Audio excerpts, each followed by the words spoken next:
all right then. Okay, is there anything that, Martin, you'd like to... No, I mean, I think, yeah, we'll sort of just be looking to have perhaps a bit more of a discussion about the allegations shortly, but in terms of the actual process of the investigation, I don't think we've got any comments on that. Okay, so would it be helpful if we just go through the report then? Should we do that? And then that gives an opportunity to ask any queries that you might have.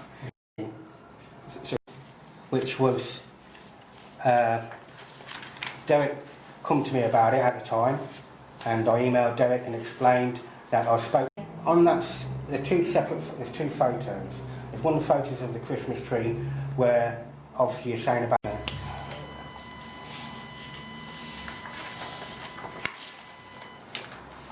James and Martin have just returned from the adjournment to read the investigation report. Okay, so we've heard Stuart present the report. Do either of you have any questions that you'd like to ask? So this is about specifically about the investigation. Questions. Not at the moment. Obviously, I want to see. Obviously, you come through your points, and I'll just comment on the points of, which people are made and all that, and try as best as I can. Okay. Yeah. All right then. Okay. Is there anything that, Martin, you'd like to... No, I mean, I think, yeah, we'll sort of just be looking to have perhaps a bit more of a discussion about the allegations shortly, but in terms of the actual process of the investigation, I don't think we've got any comments on that. Okay, so would it be helpful if we just go through the report then? Should we do that? And then that gives an opportunity to ask any queries that you might have. Okay. Okay, so if we go straight to key findings of the report regarding allegation 1, I'll just read it out, shall I? And then we can, if you've got... Over the last 4 years, they've done exactly the same. It's just It's not to the satisfaction of either the client, which is a Boyd's team, or James's supervisors, the contracts team. James's belief is that he carries out his work to a good standard and that he does not feel the need to question or refer to the supervisory team for further clarification, as he is capable of the work required. However, James does also point out that he believes the instructions are not clear at times, which is contradictory. I think it should say, and there is a guide, and that it's common and acceptable to deviate or change or alter the work as he sees fit, as long as it's carried out to a good standard. The evidence from supervisors and the service manager is that the work can be altered from specification, as they are not experts in all fields. However, there is an expectation that should works require significant change, that the operative should contact a supervisor for further advice. Some of the changes that have been made to jobs by James are fundamentally different to the specification and the standard questionable. And then there's a section there highlighted in grey, which is cross-referencing back to examples. And then it says it's not clear if the changes to works are due to James's capability and or understanding of the job, or an indication of James's belief that his experience and skill set is superior to his supervisors, clients and their requirements. Is there anything you'd like to say on allegation 3? All the jobs that you've mentioned there, some of the jobs never come up in the last meeting. They could have come up this time, but weren't in the last meeting anyway. That was Phipps Avenue, which was Derek come to me about it at the time, and I emailed Derek and explained that I spoke to Ford in the morning and said, can I use the materials in the yard, which was second hand, to save money to do the job? And Ford agreed yes, but obviously when the employee, they said they weren't happy with it, I went back and they changed it straight away. But that was dealt with 8 months ago, was that one? 8 months ago? I'm not sure when that was. Yeah, I was dealt with at the time. And as soon as they said they weren't happy with it, I've come back and changed it. The same with the other jobs. There was, can you find the other jobs? The job at Steel Street, that wasn't mentioned last time at the meeting. But obviously, if there was an issue with that job, obviously my line manager should have come to me at the time and said, James, that step is not right. Can you please change it for me? Which he hasn't done. He's just took photographs of it, Eddie Adams took photographs of it and, kept it in that pack. The same with Stretton Court. I went to Stretton Court with Ford and Rob after telling them about the woman who didn't want me to take the pea gravel out, which was the issue with Stretton Court. And we stood there outside the door and I said, could you just knock on the door and say to her, please, just, tell her why you wanted the pea gravel to taken out. Because every time I go and knock on the door, she says, no, she don't want it out. I said, if you're both here now, can you just knock on the door and just tell her? And they said, go to another job. And then later on, well, they never come back to me after that. So they're never saying that I haven't refused to do it. I've got, the woman said to me, I don't want this removing. I don't want to cause an argument. She's a lovely little woman, in a wheelchair. Every time I have to knock on the door, she'd open the door, it's freezing cold. And she was really happy with the job. She said, no, I don't want it changing, it looks really nice. She said, I don't know what she meant by it, but she said, it don't look like a council job. She said, I like it like it is. And I mentioned about the wheelchair and the gravel, and she said, no, my wheels don't go anywhere near it. And as for, what are the jobs? We've got Steel Street.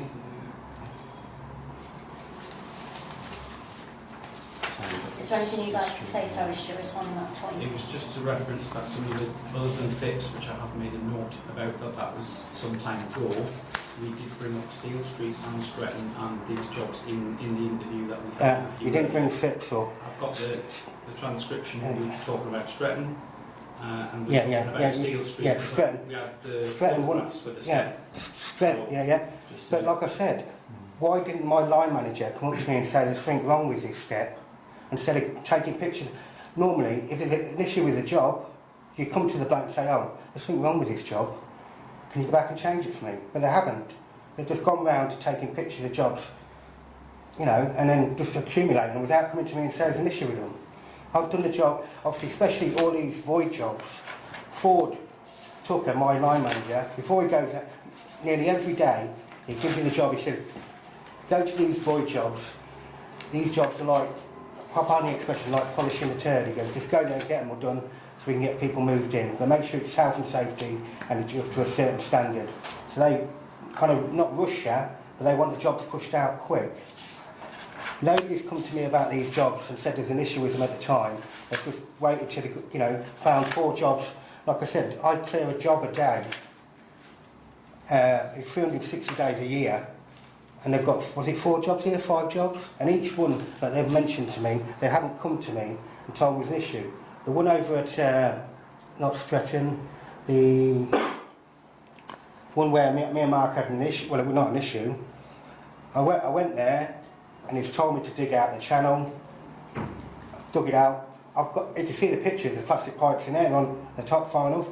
I've gone to the builder's merchant to get more material. He's phoned me up and said it's not deep enough. And at the time, told the client not doing it wrong as well. And I've said, okay, and I've said on the email, I've sent him, I know it's not deep enough. I'm not, this job to me is pointless because it's causing damp, but I'll do it because, you're the boss, I've got to do what you say. But, the reason I weren't going to go down that deep is because it's causing more damp. You don't dig a trench around a hole and fill it with gravel with all the water soaks there, but I would do. So I went back straight away. That, hour later, dug it deeper and dropped it in and completed the job. So just on that, so just for me, really on this, I don't feel today's the time to discuss whether the jobs, whether the standard of the jobs. Okay. Because I don't feel that's what the issue is here, that we're here to discuss. But what I do feel would like clarity on. Every time they've told me something wrong with the job, I've gone back and I've done the job. There's a point here that Stuart makes in his report, which is that there's an expectation that should works require significant change, that the operative should contact a supervisor for further advice. Some of the changes that have been made to jobs by James are fundamentally different to the specification and the standard questionable. So how I'm taking that is that you are required to contact your line management if you're going to do something different to what perhaps you've been originally asked to do when you've gone out to undertake the repair. But how I interpret this is that you've gone ahead and carried out a repair job for whatever reason, but you've not got clarity or sought authorisation from your management. Yeah, I'd halfway through the job. I hadn't finished the job. So in relation to... Yeah, but I hadn't finished the job. So that's one instance. One instance, but I hadn't finished the job. Okay. He went there halfway through the job, and as soon as I went back, I dug it out. Like, this is this deep, he wants it this deep. So, Stuart, can you help shed a bit of light on that? So it says some of the changes that have been made to jobs by James are fundamentally No, just one of the jobs. So, just one of the in jobs. regard to Steel Street, the information was given in terms of from the supervisors was to remove the block work and put 2 new bedded steps in. So, Okay. like I say, James, I'm here to take both parties and draw that information together and not saying whether it's correct or wrong. I'm presenting what you've been asked to do, and the photos and the work that it isn't, the block work hasn't been removed, and the level of the steps could be seen as questionable in the eyes of the supervisory team, who feel that maybe that's a longer angle. Now that's fine, yeah. But obviously, after... Oh, sorry, I'll turn this off.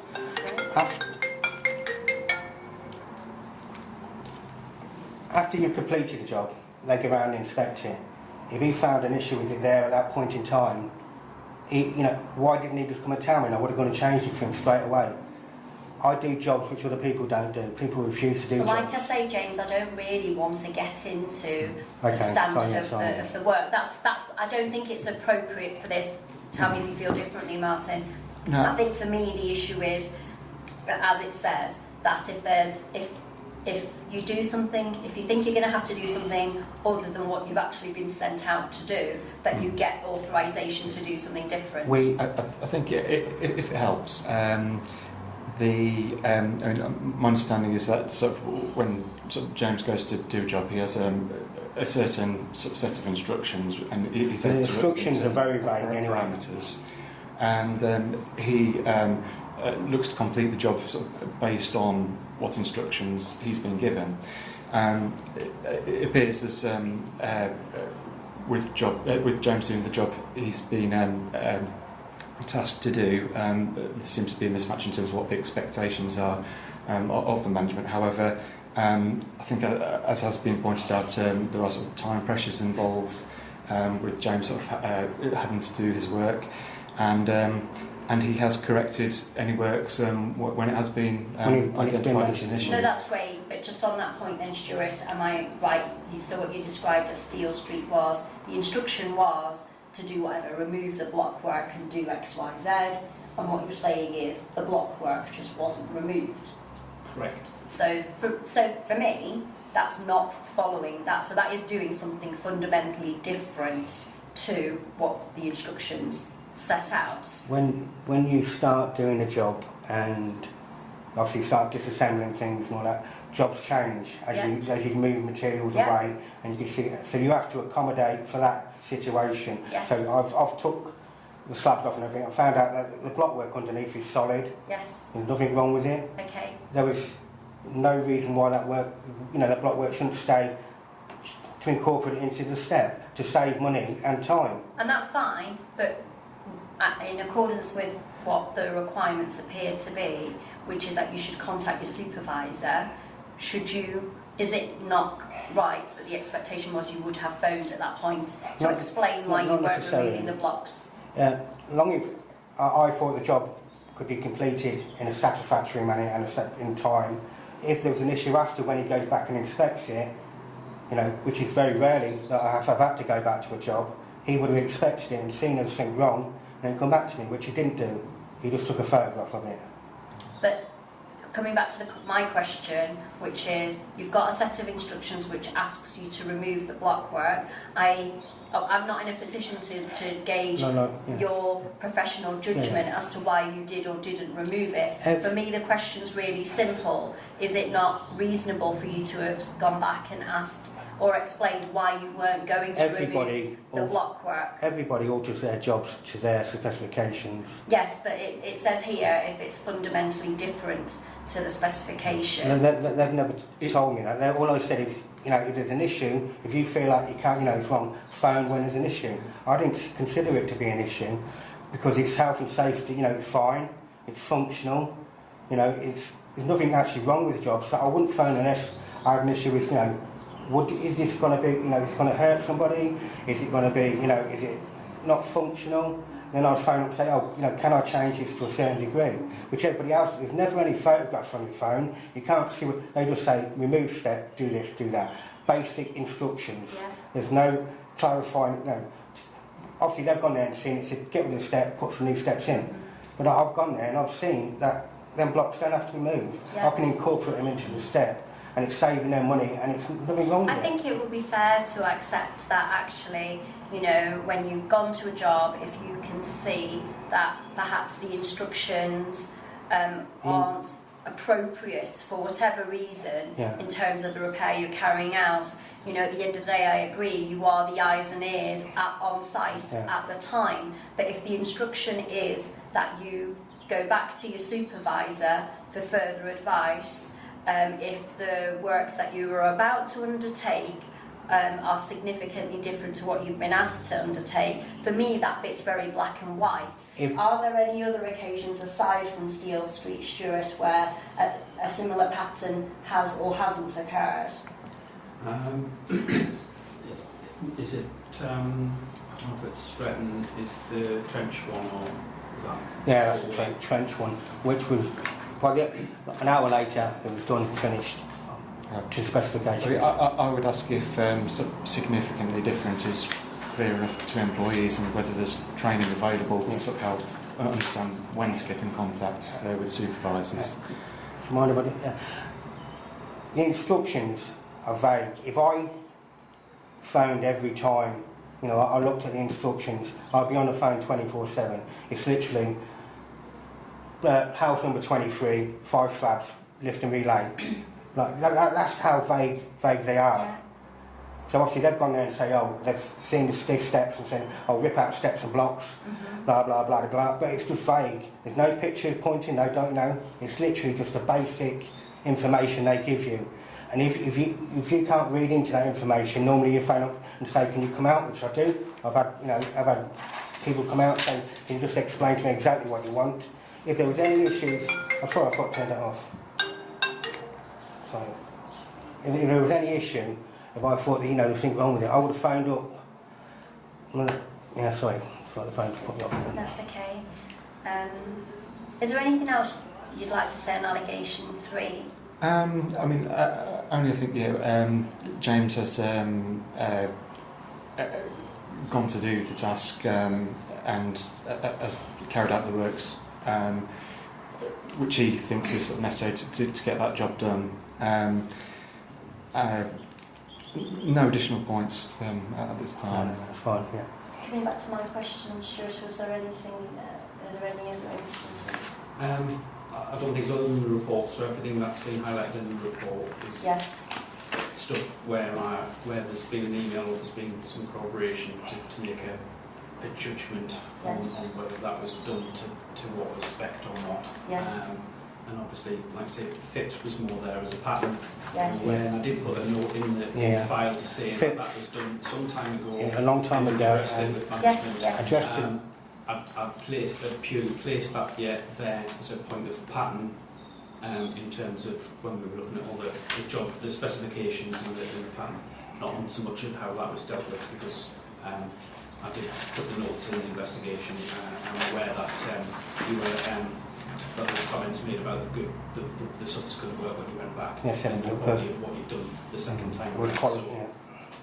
So let's just take 13 Elizabeth Way. It's in the pack that you have. Yeah. So the instructions say, the instructions are as per Rob Harris's email. So were those instructions followed in the job that was actually done, or were they not? In looking at the photos and the reports that I've been doing back, it was to relay and make even all of the steps. And the photos have come back, the steps still not even and being left. So then. So that's Okay. also your report. Right. What's okay. that? Is that it? There's no step there. Yeah, I've sent those electronically because there's an issue with the way they're being printed out. So it's There's no step there. it's Are you on the way about- they're printed out, which is why I sent you the documentation electronically before the hearing. Well, once again, if there was an issue at the time with the work, why hasn't my line manager come back to me and said, what, there's an issue with this work, instead of going out taking photographs of it? So just for clarity, again, James, I'm not querying the standard of the work. I just want to get to the bottom of is what's been done what was asked to be done. Yes, and in my eyes, what was on that paperwork has been done exactly. If there was an issue with the work, the line manager should have come to me and told me at the time, instead of going around taking pictures of my work. Okay, so sorry, let me just double check I'm at the right address. So there's 2 Elizabeth Way, there's 13 and then 63 Elizabeth Way as well.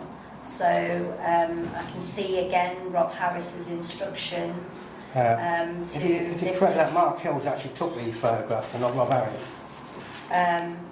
Sorry, say that again, James. Mark Hill took these photographs and not Rob Harris? Yeah, sorry, I'm just reading Rob Harris's instructions, the email that's attached. Okay, sorry, yes. So they're Rob's instructions of what needs to happen, and then are we saying that that isn't what was actually done? There's a query over the materials used to create edging. In terms of the lift and relay of the slabs, it may need edging. Call-offers issues, and there's questions around the concrete gravel boards being used on concrete sort of posts as edging instead of the gravel boards, different heights set in different, I suppose, materials than they maybe is expected as being used. So Yeah, once again, I've been and done the job. Nobody said anything wrong with it. We just took photographs, come back to me. I used the gravel board on the job before, up Stretton Court. There was no issue with it there. Same thing, because I used it at Stretton Court and they was okay with it, I carried on and used it there. The reason there were different levels, because the bloke asked me if I could take one of the panels out so he could step down and get into his car. And I said, yeah, that'd be fine. Once again, the customer was happy with, the tenant was happy with what I'd done. It was well chuffed for being done. There was no issues, and nobody come back. My line manager didn't mention it to me. Nobody mentioned it to me. Just once again, we got. So I'm unfamiliar. So I'm reading here that the instructions were to replace slabs, and I can see that Rob's email says that you've used concrete gravel boards. Are they something different to a slab? Yeah. Well, what it is, the reason I used it, because it's cheaper, because it does exactly the same. If you're putting in edging concrete slabs, you dig out a trench, you put slabs in concrete either side to form a barrier. Right. With these edging boards, you just put posts in and then slide the edging board, because you're doing exactly the same thing. It's functional, it works, and it's quicker and cheaper.